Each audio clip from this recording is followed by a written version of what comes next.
So just good to have you guys with us once again on a Monday afternoon, and looking forward to our podcast.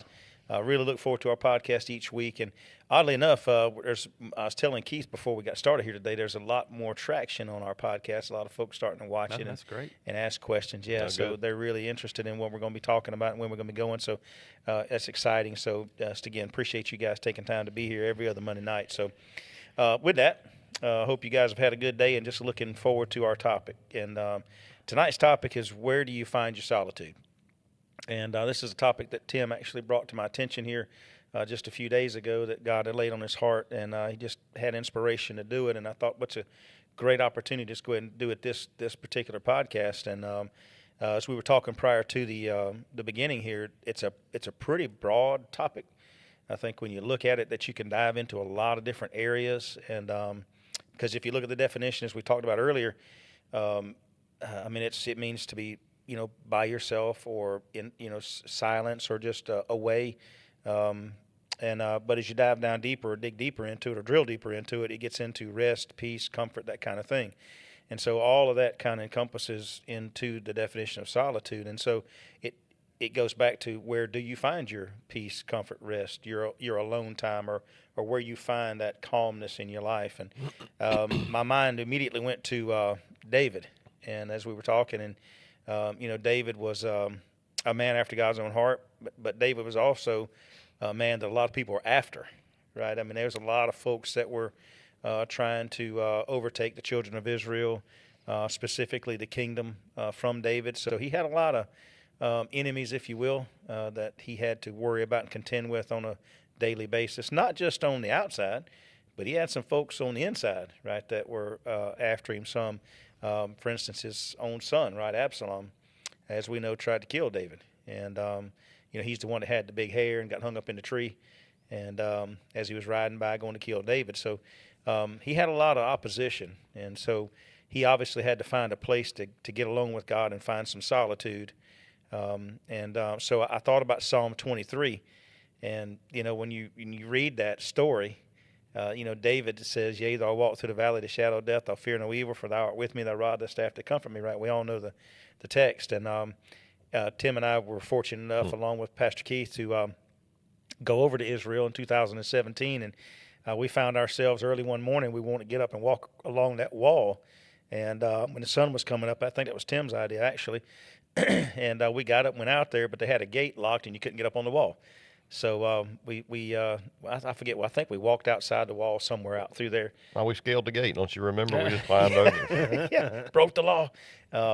But yeah, so we did, and walked out through there, and I think that's when it hit me about, David must have been, as he wrote that psalm, he was walking outside there, and the sun was coming up over the Mount of Olives, which is just to the east of the city walls there. And as the sun came up, as Tim knows and I know, and some may know, that Mount of Olives is just a big old cemetery, all up and down through the Mount of Olives, and down in the Kidron Valley is just a cemetery area with mausoleums and different things. In fact, Zechariah is buried there, Absalom's buried there, different people.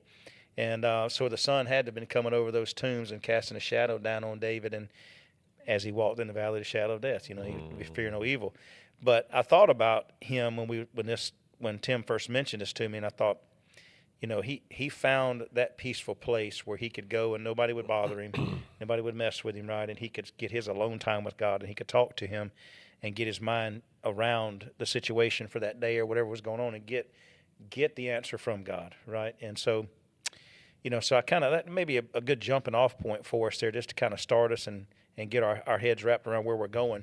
And so with that, I thought, I was telling Tim earlier, I just think it'd be good to kick this off with Tim. And I know he had inspiration of this, and even though it's a broad topic, maybe you have some thoughts as to what could really bring us into where you really want to go with it. But I don't know where we're going to go with it, but when did I send you the message? What day was it? I can't remember. I believe it was Saturday afternoon. See, it was Saturday afternoon or Sunday morning. It was Saturday at 6:57. Yeah. Saturday evening. So 6:57 Saturday evening.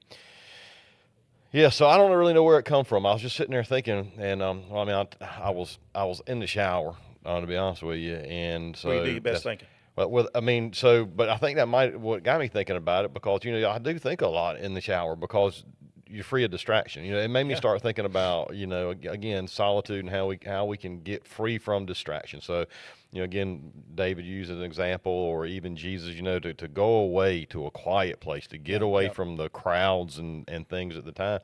And so, what made me think is, so I have these conversations and you get lost in them, like with God or with yourself. I think we've Yeah. had this before, like, man, am I talking to myself, Yeah. or Yeah. am I Yeah. talking to God? But you definitely having a conversation, Yeah. and sometimes you get lost in it, right? Yeah. And so you think about the times those happen. For me, a lot of times it happens when I'm driving. Yeah. And that seems strange, right? That you're driving a car and you could be on an interstate surrounded by other vehicles and going, whatever, 70, 75 miles an hour, and just safely navigate miles and miles of road. And the whole time you're not even thinking about driving, right? You're having a conversation with God. You ever have that Oh yeah. happen? Yeah. Or sometimes you might be daydreaming or something like that. I think Paige and I have talked about it sometimes before. Paige likes to cut the grass, and when she cuts the grass, it gets her mind off of everything else. So I think that those times can also be times of solitude.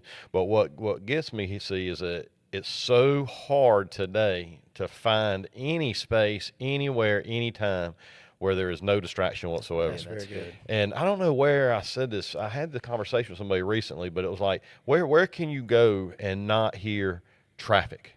Yeah. So, like, I'll get up early in the mornings and sit on my back porch oftentimes, real early in the mornings. And you can hear nature, but somewhere along the way, you're going to hear a car, 5 miles away, somewhere, on a highway somewhere or another. And to find complete solitude with no distraction in this world today is very, very, very difficult to do. And a part of seeking solitude is, I think what it says from a biblical context is that it's intentional, right? You are intentionally removing yourself from worldly distractions so that you can, talk with God, and not be distracted and be focused entirely on Him. But it's just a very hard thing to do, in today's world. And I think sometimes when I find myself like in those times of solitude, having those conversations, I wasn't trying to get there though. You're right. It's like I just was by myself and I was not distracted. And then I get into my thoughts in my head, and then I'm not really trying to go there, but then I'm there. Just like what I said, I think Saturday morning, the times that, was it Saturday morning? I said, how many times I've called you from my car, Saturday right? morning. Just whatever, just driving down the road or whatever, and something hits you or whatever, but it doesn't really just hit you. It's because you're thinking, and you're having this conversation, and you kind of, struck by it, Absolutely. Yeah. So as you were talking there, it's a little more apparent, because you're right that the distractions are the key, and I think the world we live in today, there's more distraction. I don't know if there's more distraction now than there were years ago, but it just seems like we're busier, right? And the Bible does say that during the end times, you're right, that there would be people buying and selling, right, and there would be children being born, people being married, just busy, right, and it building on every corner, right? It talks about how everything's going to be. And so you think about that and how busy we are. Our minds don't have a chance to rest. Mm-hmm. You really don't. And I think about sometimes those distractions, because we don't have, I get y'all's thoughts on this, because we don't have those times that we set aside where it's just us and God, to your point and to what we're talking about today. And all these other distractions are going on around us, right? It seems like that's why we have so much more anxiety, so much more. We're stressed a lot more. There's just so much more going on because we got so much happening, right, with all the social media world and television and all the stuff we've always had. But it just seems like now there's more information noise that's coming at us, and it's more important now than ever before. I believe the Bible says, as you see the time drawing near, we ought to be praying more, seeking more, right? Because we need more of that alone time with God, right? And Jesus, it's a great point. He took Peter, James, and John and separated himself from the multitudes of people and went up on the mountain to pray. And you've seen Jesus do that many times, right? Because of all the noise, and he just needed that time, with his Father. And I think that is important. You're right, because it seems like it's harder for me to find that time now because I am so busy, and it's almost like and it's not just that the world's making me busy, but I make myself busy. Oh, yeah. Right? And I feel guilty if I don't have Your something society to of multitaskers right now. Exactly. I mean, we multitask everything. So even when you can find a spot to get quiet, like in your alone time in the morning, you find yourself something else to do. It's like, Yeah. well, while I'm listening to the praise music and getting my Bible ready, man, I'm gonna take care of these dishes, Exactly. or I'm gonna clean this countertop off, or I'm gonna go take this trash out, and you just start multitasking. You start doing other things, and like you said, it's not just the stuff you do outside of it. It's you're making yourself busy. It's almost like we feel like we can't have that time. Yes. We Yeah, right. feel like if I'm sitting down and I spend an hour here that I've wasted an hour Exactly. of my Right. day. Right. Yeah, that's a good point. So we gotta come to terms with this. It's okay to do nothing. What we would think is Yes. doing nothing, but That's right. but really in the context we're talking about, you're not doing nothing. Right. You know what I mean? You're most important you're thing. seeking solitude, right? You're doing really the most important thing Yeah. by doing nothing, worldly. Think about this. So, we talk about sometimes coming in here and what our agenda might be and how we want to do things. And we said beforehand, I have no idea what direction this is going to go. But if we go into in these times of solitude and silence, I used to make fun of it, but it's basically meditation. And so you remove yourself, you get somewhere where you can meditate, and you go there with no preconceived notion of, by golly, I'm going to talk to God about this today in my quiet time. Right. You know what I mean? Now, you might say, well, I'm going to read the Bible today. And sometimes I get that way, I've got a Bible reading plan, so I know where I am. Yeah. Sometimes I think, it might be better just not to have a plan, right? Just open the book, just open the book and see where it takes you. But so I think it's okay if we try to carve out and make time for the most important thing, then we just go into it, I don't know, just completely open to, like, I have no idea what's going to happen in this Yeah. solitude today, but I'm gonna have my solitude, right? And then see what God delivers to you in that, Yeah. in that time. Yeah. Which go ahead. Okay. Well, people who may not know exactly how to have a quiet time. What does y'all's quiet time look like? You just said that maybe I'll go into it without having an agenda or anything, but what do you two personally do? Like, quiet time, I'm going to talk to God. This is my time with God today. How do you do that? Do you have a rhythm, like a healthy rhythm that you do? Is it different every day, or because maybe some people don't know exactly how they even want to get started to do that. I was going to say, so I think like my Bible reading time is really not my quiet time. I do it early in the morning and first thing in the morning. My family's asleep and it's pretty quiet, and I can read the Bible and focus on it and be not distracted. But that's different than I think the solitude and the quiet time that I'm thinking about tonight. And I'm gonna tell you again, I don't know that I'm making the time to do that, but I find myself in those times, and I find myself in those times when I'm not looking for them. But again, like I'm saying, driving or cutting the grass or taking a shower or something where I'm not distracted, and then I find myself in these conversations, and those are times of solitude, right?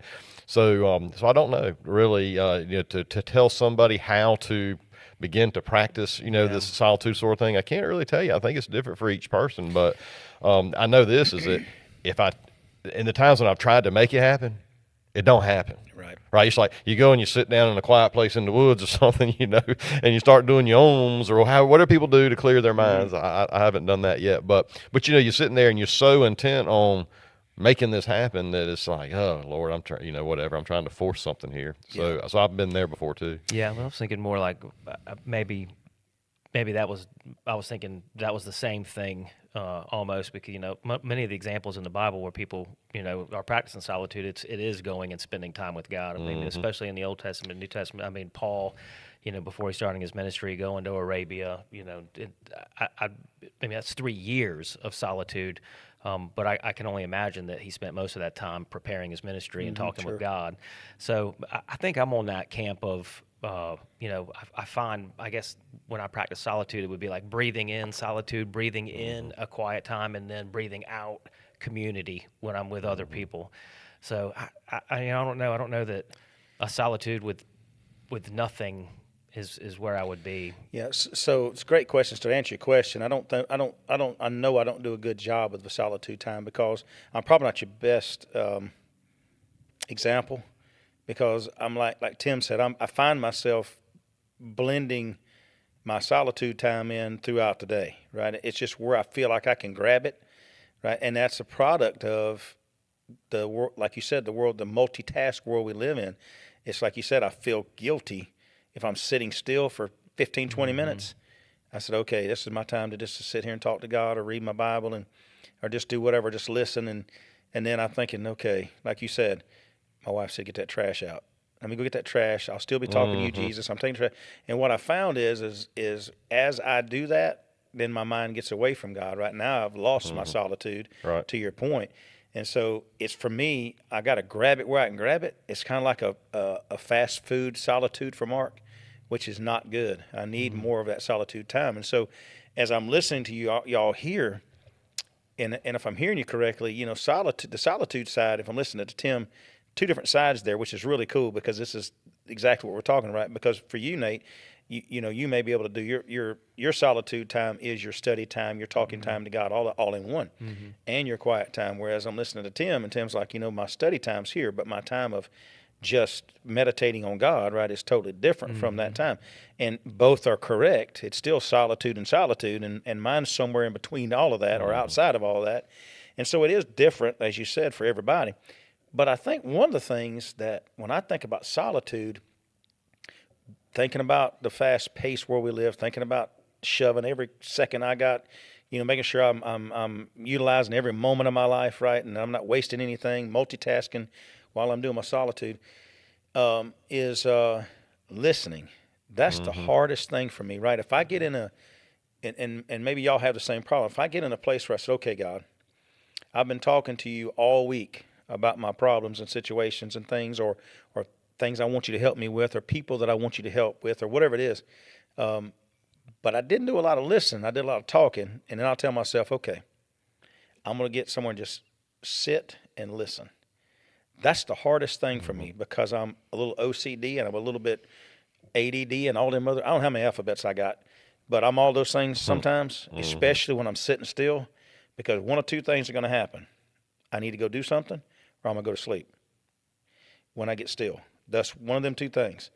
And so for me to sit still and listen to God is the most important thing I think I can do and anybody can do, but it's the most difficult. Because again, I'm in my head thinking what I should be doing, or I just get sitting there and I'm like, okay, God, it's hard for me to listen, because then I start hearing all kinds of stuff. But the listening is important, isn't it, in the solitude? I really do. A lot of talking to God, but very little listening, because the listening is what's important. You asked him, but you ain't listening for the answer. But I think that solitude is where that has to happen. You know, that's just me. Yeah, no, I mean, I was going to kind of go there. That's part of it. That's why I say you can go into it with no real preconceived notions. You know, the idea is just to listen and try to be receptive. Yeah. How much time do you give it? Oh boy.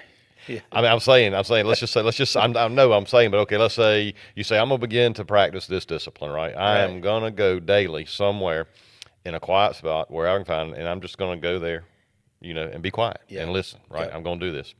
So it's like, okay, it's been 15 minutes. I ain't heard nothing yet. You know, I'm I ain't heard a going, whole lot. you know, but seriously, like, you know, how much time do you give it? You know? Yeah. And I think the answer is as much as it takes. That's right. You know, and if you look, and again, if you go in and you're trying to force something to come and it's not, the frame of mind ain't right, the spirit's not there, you know, I think you need to have some discernment, you know, maybe no, but Yeah. I don't know. I think about, now this is not hearing but sight, but it's right here. Seeing is believing, and hearing and all those things, right? So I think about, you know, the prophet there as he stood on the mountain with Ahab, and they'd been in a drought, if y'all remember correctly, and there hadn't been no rain, and you know the prophet of God is standing there, and he sends his servant here. He says, I want you to go out, and I want you to see if you see anything, right? Any clouds, any rain, right? Remember, and he runs out there, looks, comes back, don't see anything. Does that, 7 times? Yeah, right. 6 times first. I don't see a thing, right? And then the 7th time, he goes out there and he sees just a little bitty old cloud. He said it was the size of a man's hand. I was like, shaped like a man's hands. Yeah, Right? little bitty old I just thing. read that just the other morning Yeah, somewhere. way out there, you know. And he comes back, and then, you know, Elijah said, hey, man, go tell him. Go tell him it's a sound of abundance of rain. right? I go back to our buddy in Israel. Remember when it started raining and he started going, "Beep, beep, beep, beep, beep." You remember when it was raining? He was praising God. You remember that? I don't remember. What was his name? The guy from with the orphanage. Yeah, hold on. I know who you're talking about. Yeah. Sperry. Yes. Spiro. Spiro. Yeah, Spiro. Remember he started chanting something. He was praising God for the rain coming. And so I can imagine Ahab being kind of the same way. And so I thought, man, but it's the same thing, right? You said however long it takes, and so, the prophet there was like, I know it's going to rain, and so he just kept sending him. He kept sending him. He kept sending him, and I think with us, just like you said, I know God's got an answer because the Bible says, right in Revelation that the angels rather are carrying these bowls in front of the throne of God with the prayers of the saints. That actually came up Saturday while we were talking. That's right. Yep. And so if you prayed it, He heard it and He's going to answer, right? And so I think when we get into solitude, whatever you're looking for in that time that you need with God and you're wanting to listen or whatever you're doing in that, He's going to speak to you, right? It may not be Tim or Nate, but in your heart and your mind, that's what Spirit's for, the Holy Ghost, right? He's given that to us to speak through us. And He's going to send the answer, but you just got to keep going back until you get the answer, right? I said all that to say that, what you just said. Well, it's a good time I'll talk about being quiet and listening. That's an important part of it. But, it's obviously a time to pray. Yeah. And so sometimes that prayer and that conversation will lead to moments of, I guess, clarity and where you're receiving and you're hearing, right? But so you can obviously pray during those times too. And I think most of the biblical references I looked at, I didn't over prepare for this because I like more of the spontaneous direction of the conversation and whatnot. So, but most of the places where I referenced it, it said, that it was gone to a place for quiet prayer, So something that we should be mindful of as well. And again, I guess it all goes back to what we talked about at the beginning. It's just, how do you get away from the distractions? Yeah. It's just. Yeah. What about this? So I don't know. Maybe we talked about this Saturday morning too. I can't remember, but we did because if I'd have known, people say if I'd have known that, I'd have done it a long time ago. Oh yeah, I'd done it a long time ago. So well, what if you're trusting God, you're not necessarily running from God, right? You have your calling, but you just haven't turned to it yet, right? And so you might be kind of running from God, but you're not turning your back on God, right? And you say, well, if I'd have known it was going to be like this, I'd have done it a long time ago. So well, if you'd have done it a long time ago, it wouldn't be like it is. You get what I'm saying? That's right. It wouldn't be what it is today if you had done it a long time ago. It is what it is today because it's today, and things did come together this way. And so you don't really know.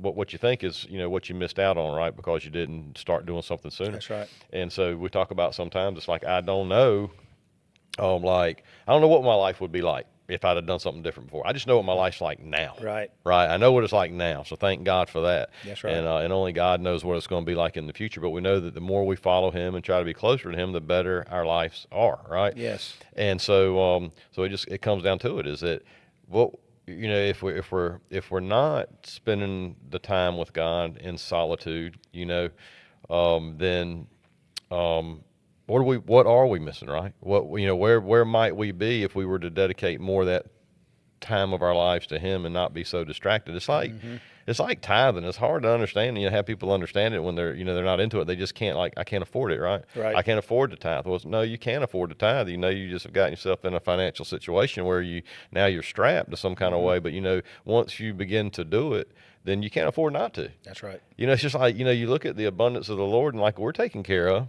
and what we do helps advance the church and provide things to people who might not otherwise have certain provisions or whatever the case may be, and just a place to gather and to worship. But, you don't know. So, what are you robbing yourself of, by not giving to the Lord in obedience to the way that He has us to? It's the same thing with our prayer time and our solitude. It's like, what we need to do that. And because nothing but blessing will come out of it, right? I agree. And that, man, as you were talking there, I just thinking, we're talking about, there's a lot we just said there, and I agree with all of that. And I think, I was just thinking about what Nate, you said, when do you do it? When is your time? How do you do it? And when you said it, what you were just saying, right, it popped back in my mind and went back to that. And I think one of the things that, for me at least, and I just want to throw this out there, I think too, if it becomes the same thing for me each time, yep, like at the same time, the same thing I'm going to do, I'm going to read 3 verses or 3 chapters or whatever it's going to be, and then I'm going to pray, and then I'm going to sit for 10 minutes. If I do that and I'm going to sit in this same chair at the same place each time, for me, it gets old and I lose it. And so I think something you said a minute ago, and what you said that made me think this was, I didn't want to over prepare for this because I like the spontaneousness of it, the spontaneity of it.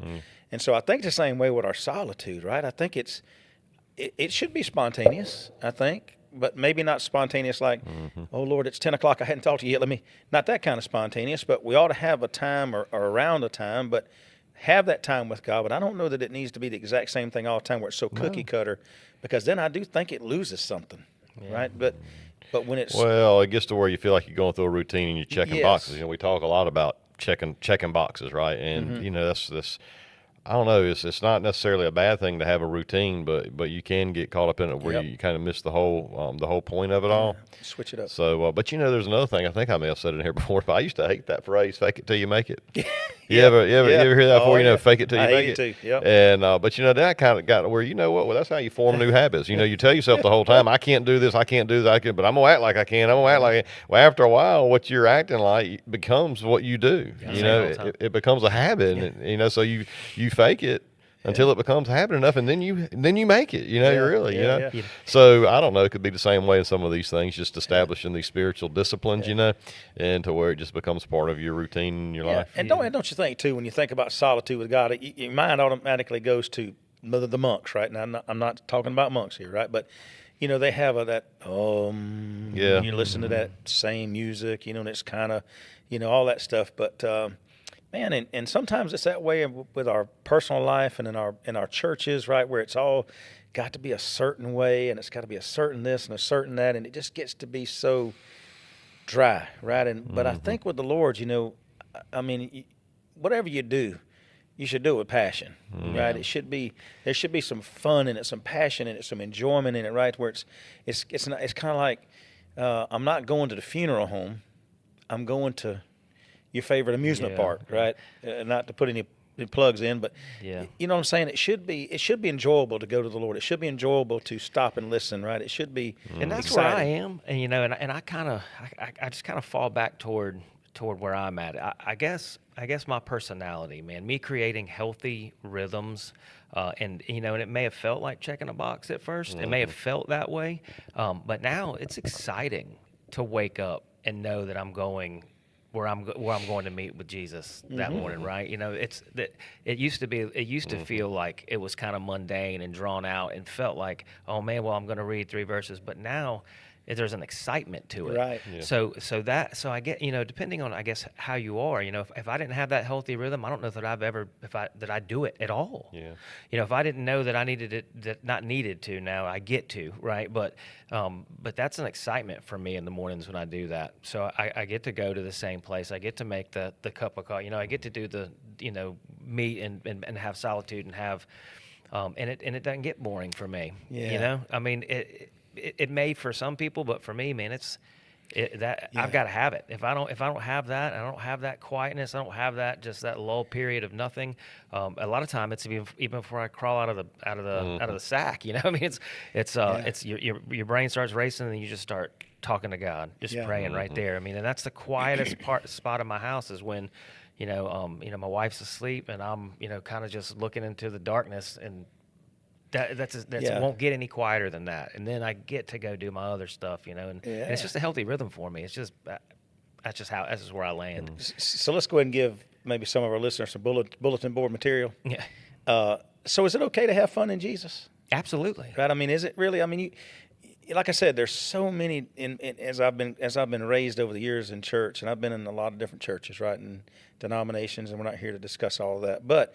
I mean, it's almost sometimes looked down on, right? If you go to church and you have a cup of coffee, you have coffee out front for people to get, right? That's almost sacrilegious, you have coffee in the house of God, and I know we're talking about solitude and all that, but what made me get here is how you do solitude, right? And is it okay not to be structured, or is it okay to be a certain way? And I think sometimes we fail to remember that God is our Father, and I had a good time with my dad. Yeah. I learned a lot of things from my dad, and my dad loved me, and he provided for me, did a lot of great things, and we had some fun, and so I mean, for me, I think it should be okay to have fun in Jesus, and it shouldn't be boring and mundane. And I think sometimes our churches get a bad rap, again, especially some of the modern churches. And again, I'm not here to argue back and forth one or the other. Everybody has their own way of doing things, but what's wrong? What's wrong with the lights? What's wrong with fog machines? What's wrong with Skinny jeans? What's wrong with skinny jeans? What's wrong with moderns using? I mean, what's wrong with that? As long as it's is edifying and worshiping God, if it's you're having you're honoring God, you're worshiping God, you're trying to bring your best to Him, right? And I think sometimes that's looked down on, and I think sometimes people look down on how you do your solitude and how you do your study time, right? And everybody does it different. Some people do it when it's they're jogging or just kind of what we talked about. They're not distracted by distractions. Some people, I had some friends of mine that were in high school and I'm sure college kids, and where they have to have noise on before they can study. Well, I'm the opposite. I got to have it quiet, right? And so the very definition of solitude is they ain't all that noise. Yeah. But for some people, that is solitude, right? So is it okay to Have fun? have fun in your solitude or in Jesus, Absolutely. I think there'd be a lot more people to come to church if they could hang out with some people who love Jesus. Yeah. They don't have to have extracurricular activities while they loving Jesus, right? Yeah. I think they can just Yeah. love Jesus. I just think the experience, I was sitting here listening to you talk about it, and so like, I don't know, so you take something out, this is probably going to be a poor example, but say like cutting grass and it's laborious and it's hot and you don't want to do it. But if cutting grass is going to get your mind off everything else and you're going to have a conversation with the Lord, you're looking forward to going out there and having that time with Him, right? I agree with that. And again, it works different for different people, whatever it might be for you. I'm just saying cut the grass, but it could be anything, But I look forward to the times when the Lord speaks to me so clearly that I'm emotionally moved by it. Yes. You ever have that? Absolutely. So I'm about to cry now, but you just by yourself and you just having this conversation with God, and you just crying, man. It's like, and it's so, I don't know, it's just so real. And so I look forward to those. And then there's other times where you're not crying, but it's like you just get this clarity. The Lord just says, this is what you need to do, right? And it might be a simple thing, or something, but, and, I don't know, or maybe it's something you were praying about a long time ago, and then it comes to you. It's just so clear, and you're like, oh, I'll begin to talk out loud. Then, I typically pray to myself, and when I'm talking to God, I'm not typically talking out loud. Yeah. But when that stuff happens, I go, all right, God, I hear you. I see, I'll start talking to Him out loud. Yeah. But those things begin to happen, right? And you're just like, wow, that is such a great encounter with Christ. And then you just want more of those encounters, right? You want other people to have those sorts of encounters, And you don't want it to be this question of like, was that God or was that me? You want to know. That was God, right? And just feel so confident in what you need to do, like coming out of that conversation with the Lord. And in that ultimately we're after, right? In the solitude moments are the encounter. Yeah. Right? It's the encounter with Christ, and that does make you hungry to do it more. And that does make it easier to go find that, however that is, wherever your solitude is. There was an exercise, and you'll remember this because you were leading the group. But it was a radical mentoring that we went through, that you led us through. And in the weekend, we had a weekend where we finished up. We all went to the mountains. Oh, yeah. And the final exercise was, I think it was just after maybe the final thing was you guys praying of us over on the porch. But what they made us do is go in the room, get alone, get a piece of paper, and write a letter, that God's writing to you. Like, so you address it, Nate, and then it's like, and at first it's going to feel like that you're writing what you think God's telling you, man. But when you got about halfway through that thing, that pen was doing its own thing, and it was just truth coming down on the paper. It was just like, you are loved. You are, and man, by the end of that thing, I think it broke all 12 men in there, and it was just, it started off what I thought God thought of me, but by the end of the letter, it was like, man, this is what God wrote to me. So that was a huge, powerful exercise, man. And I think. That just really that one stuck with me for a long time. Yeah. So when's the last time you did it? in the mountains. That's what I'm getting at, right? Yeah. So it's like, you know, that sort of thing, and being that intentional, and it was part of a curriculum sort of thing, this radical mentoring and whatnot, and it was the end, right? That was like a 9-month deal or something, and that was towards the end of it, I believe. But you know, to sit down and go through that practice, and it's probably something we should do more regular, more often. It's very good. Yeah. Very good. Yeah, the intimate moments with God are what we all want. Yeah. It's what you all long for, right? Because that's where the rubber hits the pad. That's where you learn, right? That's where your growth is. So, I don't know. Let's put some real world context on it. So, just assume that you're separated from your wife for a year, right? Whatever. Something in life's got you all separated for a year. You know, if you're going to talk to her, when you have a chance to talk to her, how are you going to do it? Yeah. You know, you're going to do it in the middle of a bus station? Right. No, you know, and you might not always have an opportunity, right, to pick up a phone and call her. You're going to write her letters. You know, what are you going to say?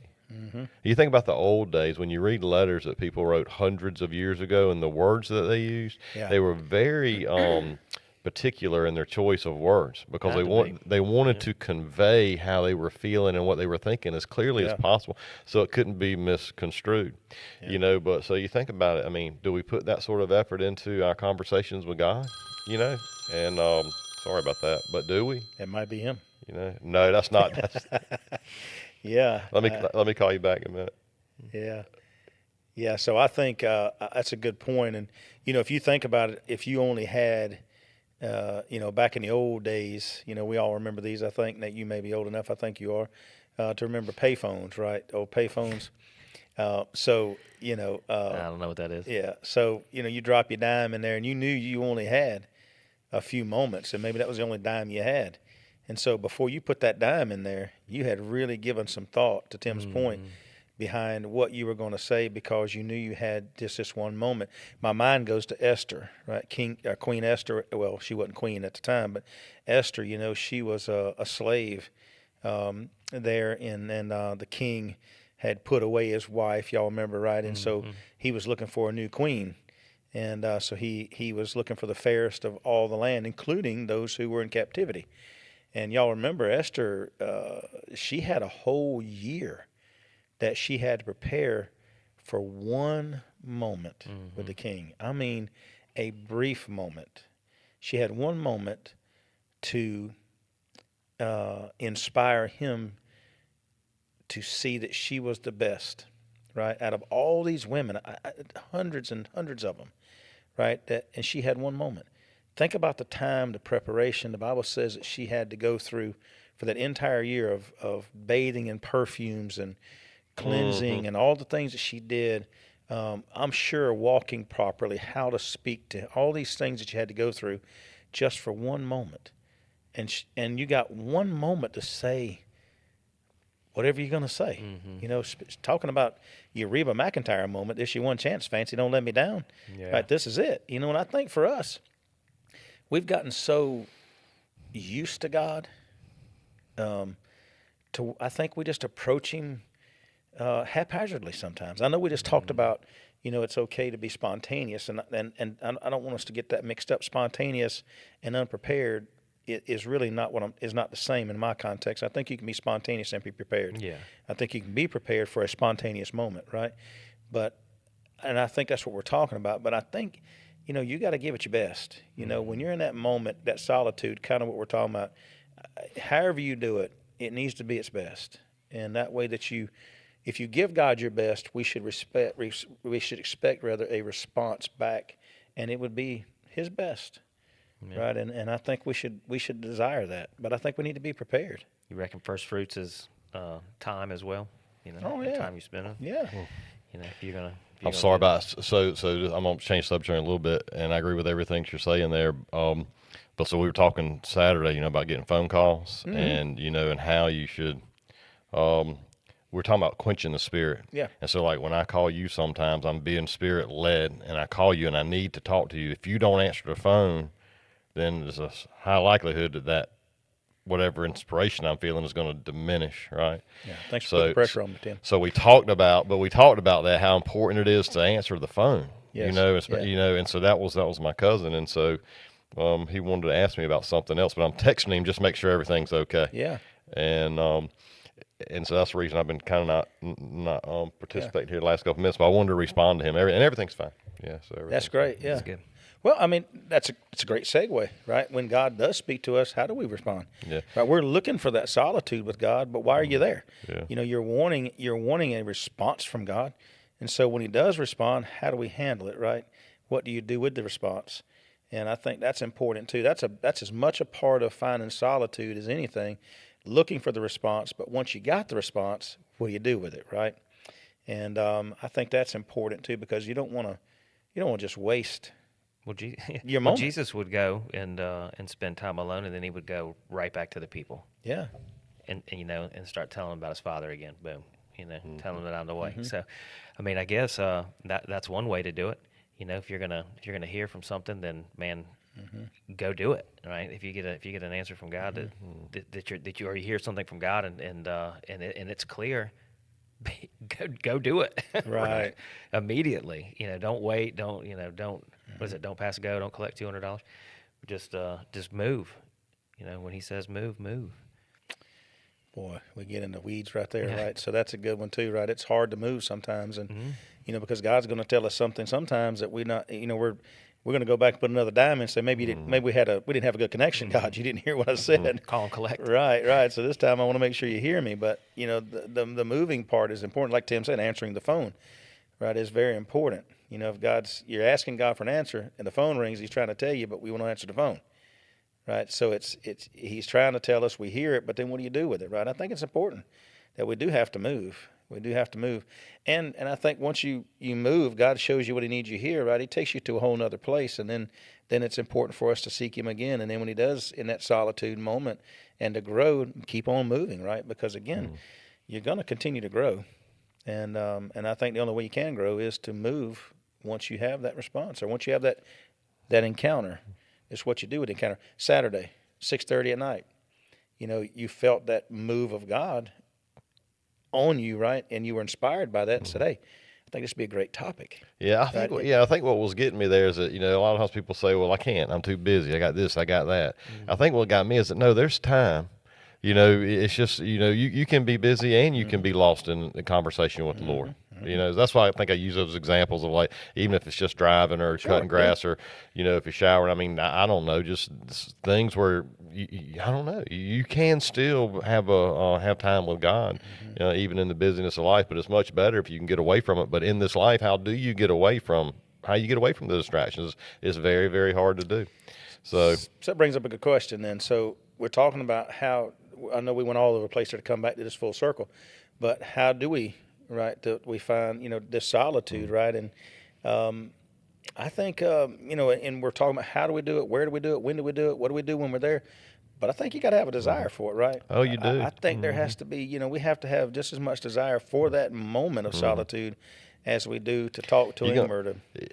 Yeah, so I was going to say, like, this is going to sound so cliche, but again, me thinking about it is that, God created everything, this wonderful world that we live in, and getting in it is a wonderful way to get closer to Him. And I was just there thinking, like, my gosh, just sit out back at night and look at the stars. Just lay down, on your back or whatever, and just look at the stars. Focus on that. And just, and you can begin to think about the vastness of the universe and real quickly get into just honoring God and just recognizing how powerful He is. And, He's got His hand on everything. And then you're in awe all of a sudden, because you took the time to stop and look at the stars. Same way, in the mountains or the ocean or different things. I mean, you can look at I'm telling you, I've been so impressed with honeybees lately and the things that, man, how they operate. It's God, man. And, He created those things and the way they do stuff.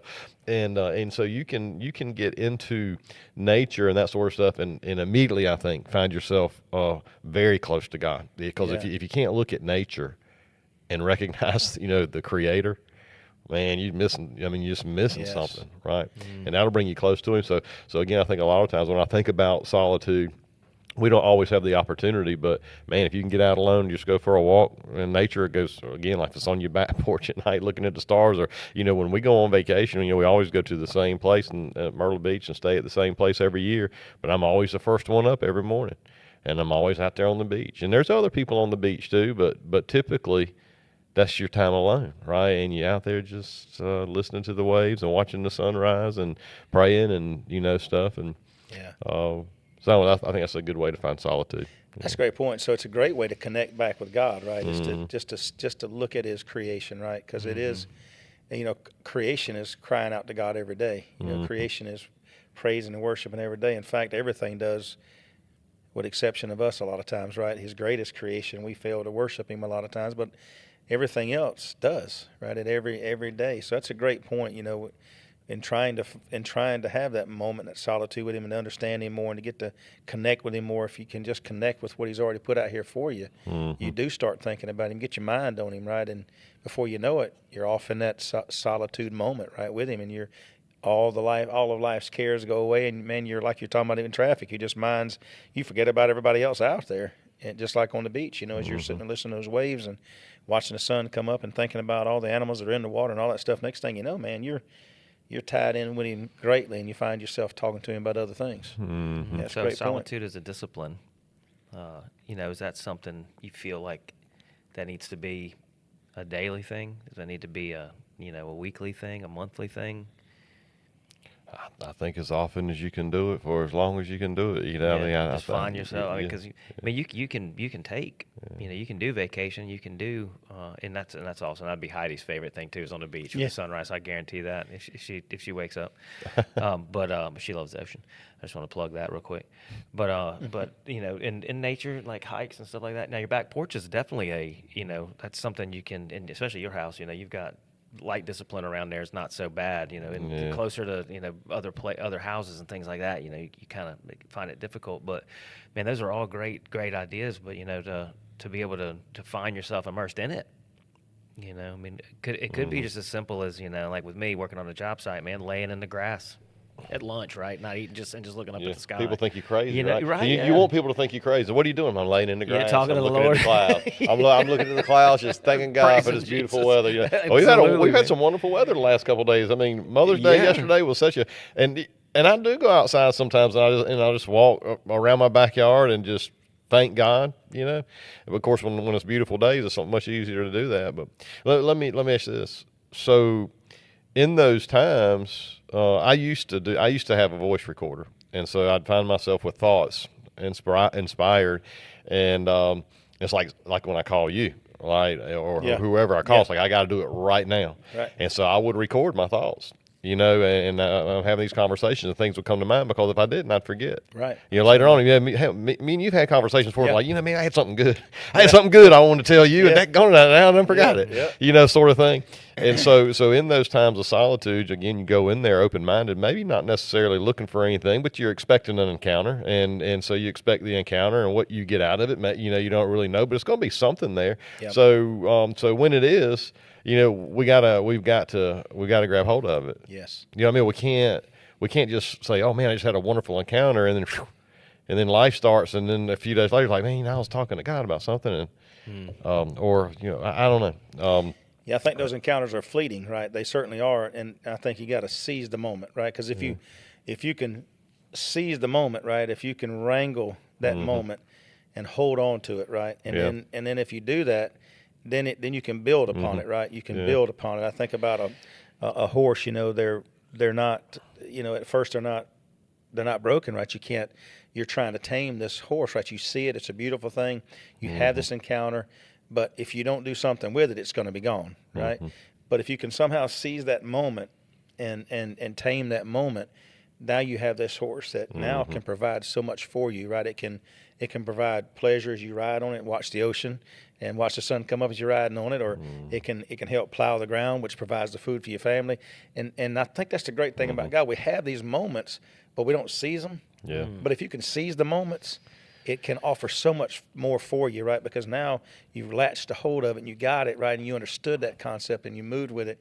And now you got something to build upon. That's a really good point. Maybe seizing that, maybe half the battle of finding time to do the, to practice the spiritual discipline of solitude is identifying moments where you can. Yes. Right. A lot of times, you might those moments may be available all throughout the day. Yeah. But you just filling it with something else. Yeah, I remember a couple of weeks back, maybe a couple of months ago, I think I told you guys maybe on Saturday morning that I was beginning to ride in my car in silence. Mm-hmm. Right, no radio, no anything, and that didn't last very long. But you say identify the times when you know that you're going to be just you, or whatever, and do it. And so for my commute back and forth to work was that. And sometimes I still turn the radio off, just depends. And but when you're in it with the Lord, it don't matter what's on the radio or anything else. Your mind is going to be with Him. Yeah. And it's like we were talking about earlier. You're going to be going somewhere and driven 15 miles and don't even remember the road you were on because you've been so immersed in your thoughts or your conversation with the Lord. So it brings around another good point. So I carried the voice recorder because typically I was driving. This when I drove a lot with Odell, and so I was in the car for work a lot. And so I couldn't write down my thoughts or my notes or whatever. So that's why I would use the voice recorder. But I've never been much of a journaler.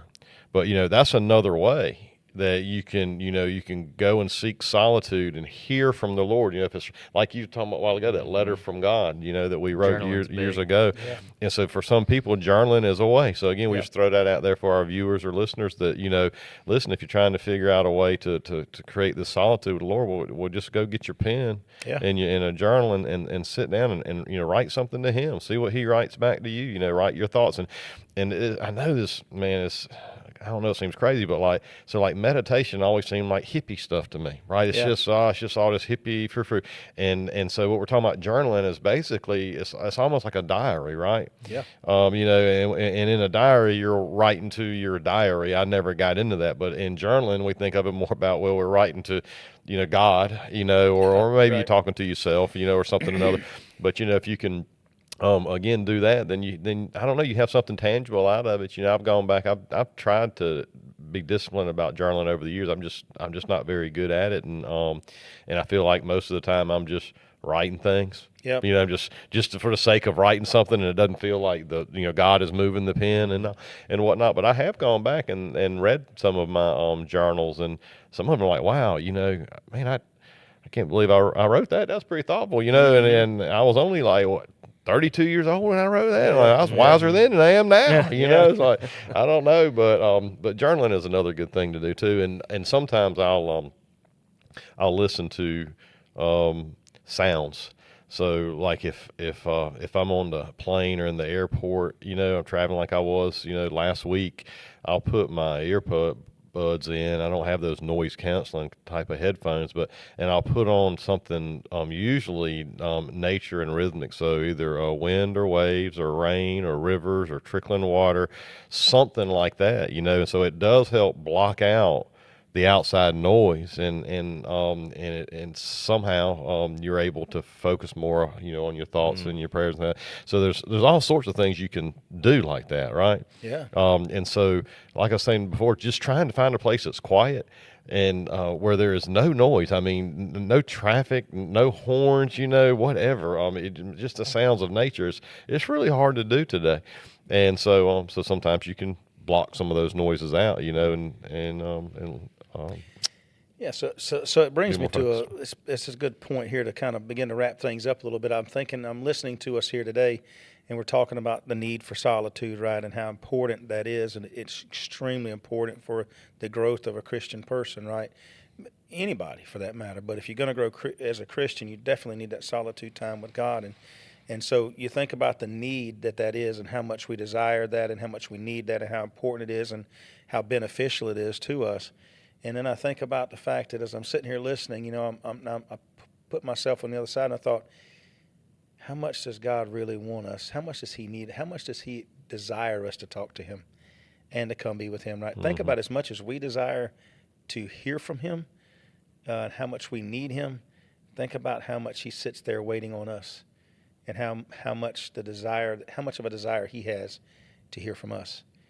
You think about that, the God that created the universe, and that is so awe-inspiring, and can do everything and has done everything, but one of his greatest moments in life or in time is to hear from Tim Hodges, Yeah. or to hear from Nate Liverman, or hear from Mark Lowe, or whoever it may be.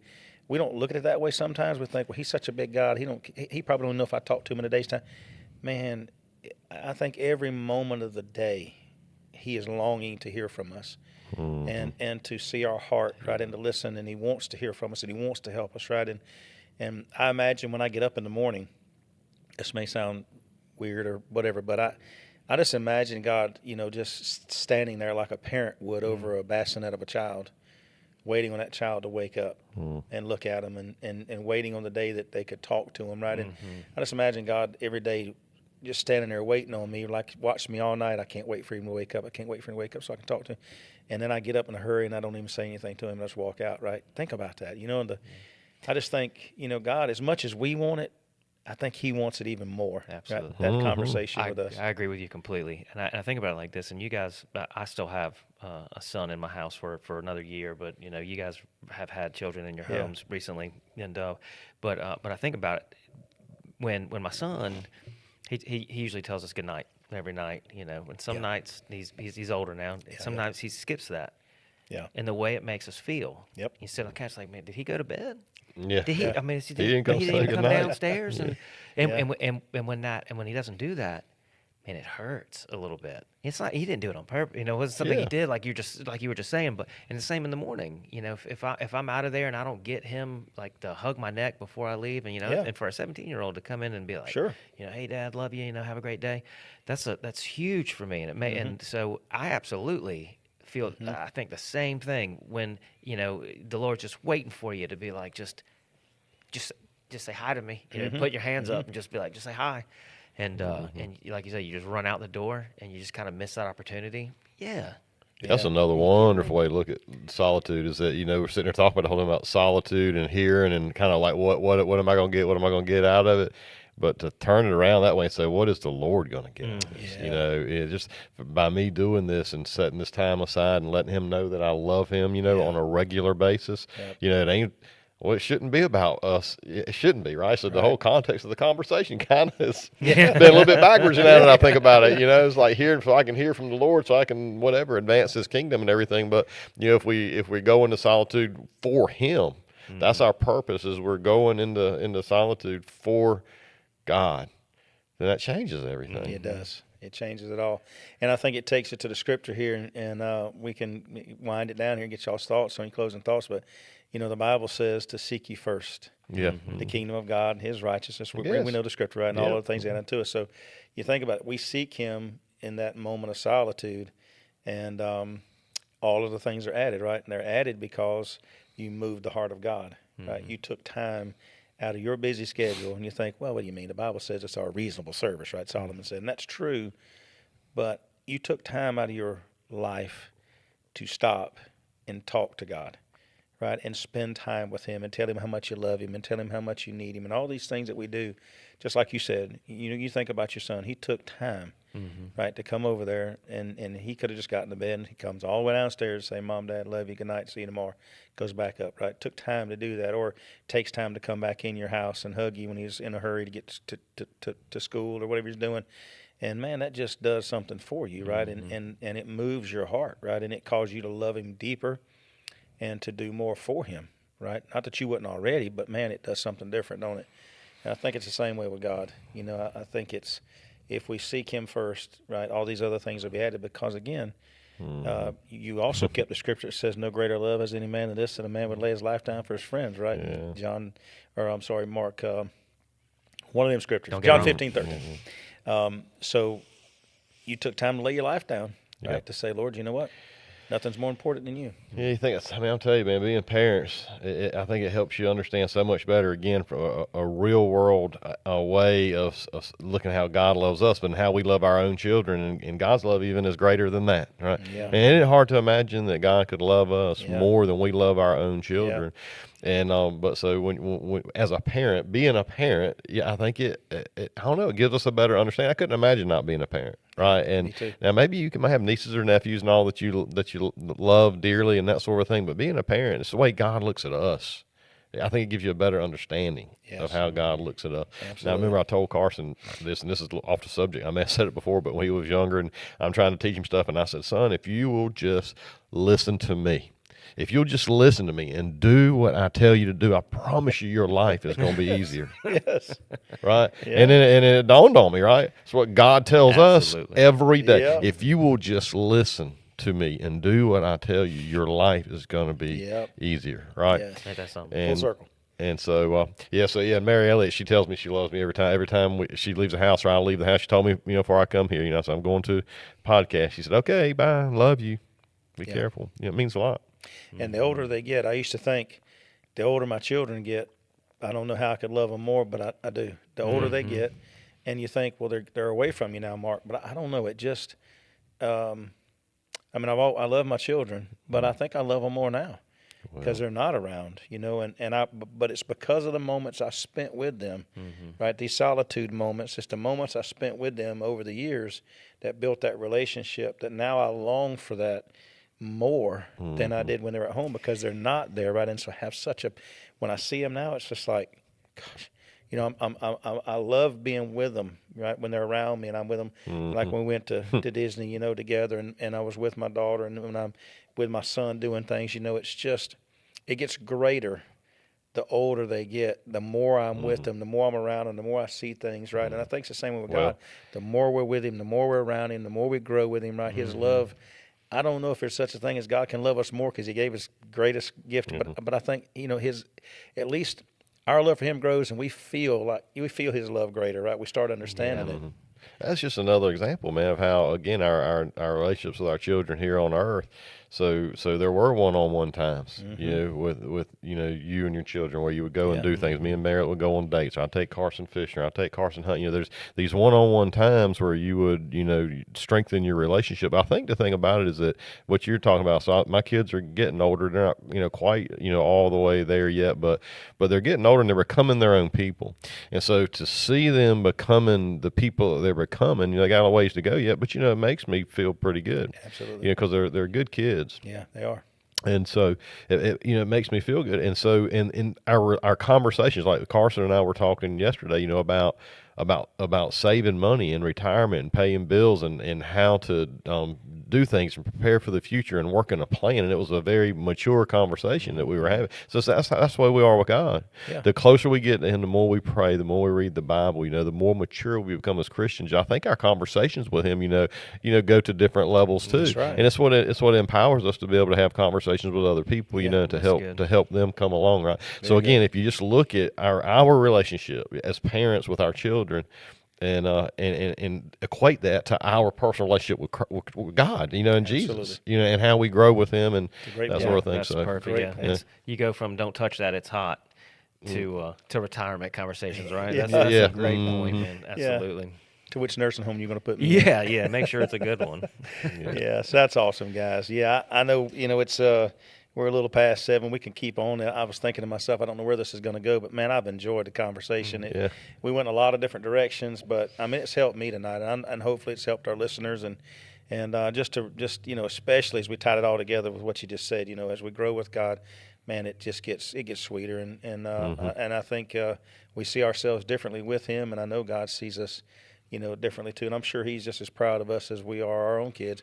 Not that He's not disappointed in us sometimes, just like we do with our kids, but that relationship should grow. And that's why those one-on-one moments, to take us back full circle, those solitude moments with God are so important. Yeah.